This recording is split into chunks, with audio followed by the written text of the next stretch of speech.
Hey, John, how are you today? Good, Elliot.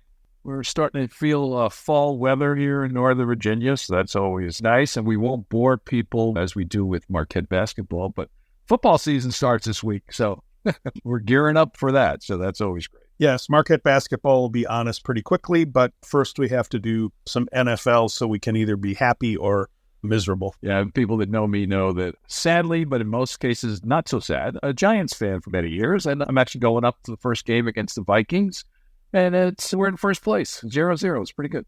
Yeah, but you're tied for first. We are tied for first. All right, so a bunch of things. I'm going to jump off first with our friends at the Organized Crime and Corruption Reporting Project.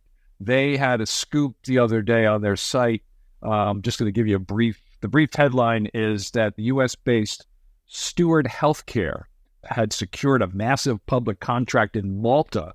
And according to both reporting from the organization and some leaked documents, a Pakistani businessman who helped do that, his name was Shaukat Ali, he said that he and his son were only paid normal consulting fees, but the documents showed quite a bit more. And so there's a lengthy story on their website about that, including some of the documents. They were offered, according to the reporting, participation rights, a 30% cut of dividends, all sorts of other things. So they were not normal consulting fees. Again, OCCRP does a lot of excellent work uncovering corruption throughout the world. Urge folks that are interested in that space to take a look at them. They also cover some of the payments made to the businessman and his son were done through Switzerland. An interesting scoop for those investigative journalists that do a lot of really good work. They do a lot of great work, and they find things that you and I might not normally hear about at all. This one, there had been some press about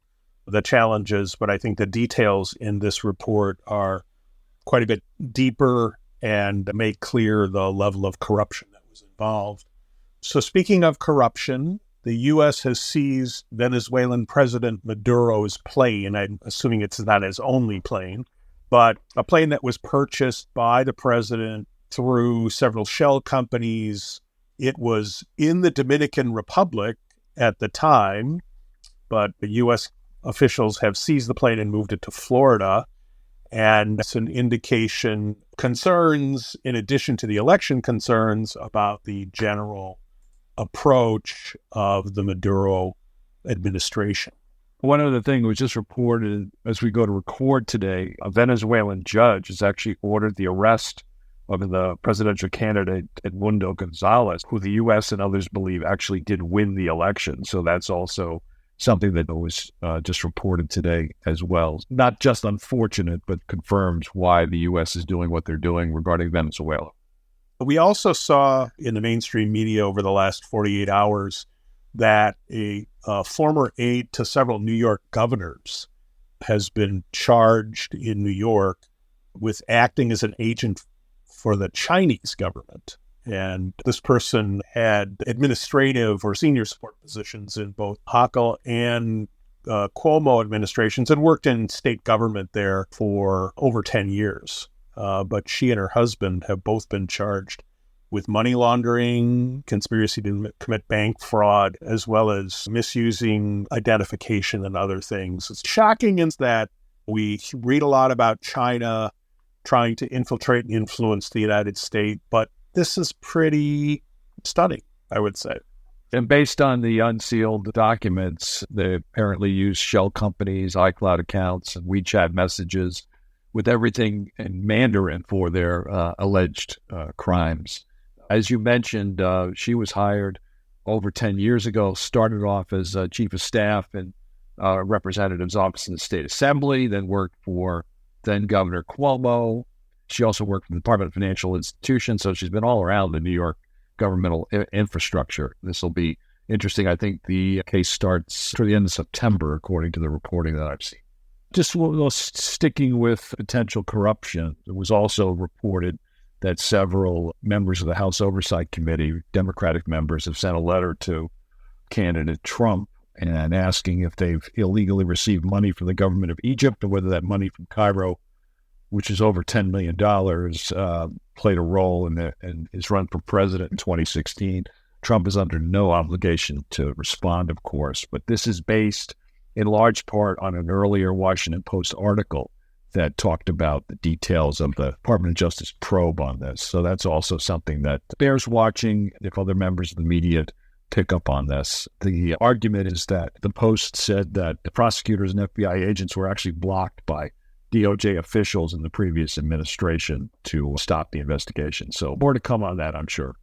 We've talked a number of times over the last number of months about the changes that are happening in the EU in their overall anti-money laundering regime. And the European Parliament in the last few days has issued a briefing paper that is a very basic overview of what's going on in the EU, but it does have a section on the EU response and legal framework to the international cooperation efforts and things like that. And I think it's worth noting and being aware that it's out there if you're either looking to do business in the EU, you already have staff or offices in the EU or a lot of transactions in the EU, and want to know what's a good basic outline and something to introduce your domestic staff to. I'd recommend it. You can go to the European Parliament website. The title is Understanding the EU's Response to Money Laundering, and you can search and find it issued by the European Parliamentary Research Service.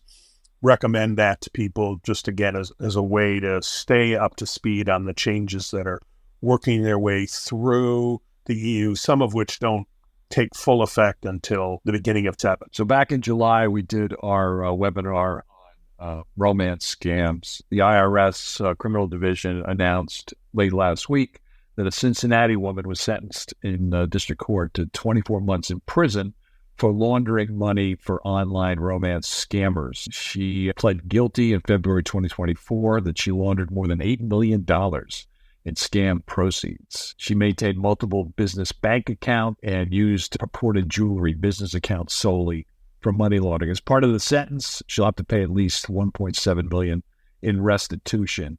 And the press release goes on to talk about the work that was done by IRSCI and obviously in conjunction with the U.S. Attorney's Office in the Southern District of Ohio. So unfortunately, the online romance scams and the other aspects of relationship scams still continue to happen. That's obviously why we did the program in July, but our good partners at the IRS are very much engaged in identifying and prosecuting this crime.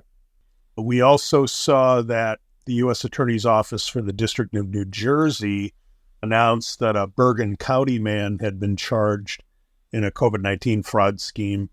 This one was pretty big. Followed the format that we've seen before, filing false information to get access to both the PPP funds and other funds. This is just the charging document. So again, much to happen before an actual verdict or some kind of a plea might occur. But we talked about the fact that, and talked with others about the fact that COVID-19 fraud, even though we're several years past the end of the pandemic, are still being uncovered and prosecuted. And this is another example. Bergen County is where I went to high school. So that's why I popped up on my feed there. But yeah, you're right. COVID fraud still continues to be a major challenge. And we're going to continue to see more examples of that. I wanted to mention that a good friend of ours, Liz Ficaro, has accepted a job with the Jewelers Vigilance Committee, which is an organization that does work in a variety of spaces, but in anti-money laundering and sanctions. And she was a member of the Antiquities Coalition. So we were happy to see Liz move to a new role, but I thought it was important to reference two things. One is at some point in the future, we're going to reach out to the JVC to do a podcast and have them talk to our community about all the work they're doing in AML, CFT, and sanctions.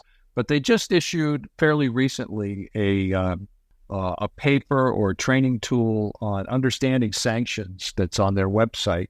This is jvclegal.org, and it goes through a number of recommendations for their community. They have FAQs on Russia-related information that they put on there to talk about that and how it impacts the jewelry industry. I just urge folks that have clients in that space or are just generally interested in how a non-traditional financial institution handles the Bank Secrecy Act and all the adjacent challenges how they do that. So again, we're hoping to get them maybe sometime before the end of the year, sit down with a lengthier conversation, but jbclegal.org, and it's on the resource page. Very interesting, and I think good look at, as you pointed out, how a non-traditional financial services part of the industry deals with this, where we have a number of things pending, antiquities, maybe at some point art dealers, and this is a good indication that it is, in fact, doable. It is a matter of getting the right people and putting the right effort behind it. So this is worth a good look. John, this month our webinar which will be September 26th, 1 p.m. Eastern Time live stream, is on the use of adverse media monitoring to enhance EDD and KYC, both of which are something that are ongoing challenges. And as developers put more and more effort into improving adverse media monitoring, it's becoming a better and better tool. So we're going to talk with two experts, and I think people will find it interesting, particularly if you don't know much about AMM. This will be a good learning opportunity, just an hour. And John, I know you've recorded a couple things. You want to talk about those? They're not up yet. We'll get them put together and posted shortly. We did one conversation with a author from the FACT Coalition on environmental crime. So the policy brief that they posted, they're going to be doing a lengthier report in October. And then just earlier this week, we interviewed several folks from the Antiquities Coalition on a whole series of topics, but also their take on the lack of coverage for the art industry. I think you're going to find that extremely compelling. And again, they've been excellent partners, and many of us have worked with them. As we've said before, the antiquities world is covered under the Bank Secrecy Act, but there are no regulations just yet. That sounds good, John. So you have a good rest of the week and enjoy the early fall weather and the beginning of football season, and we'll talk again next week. Take care. Stay safe. You too. Bye-bye.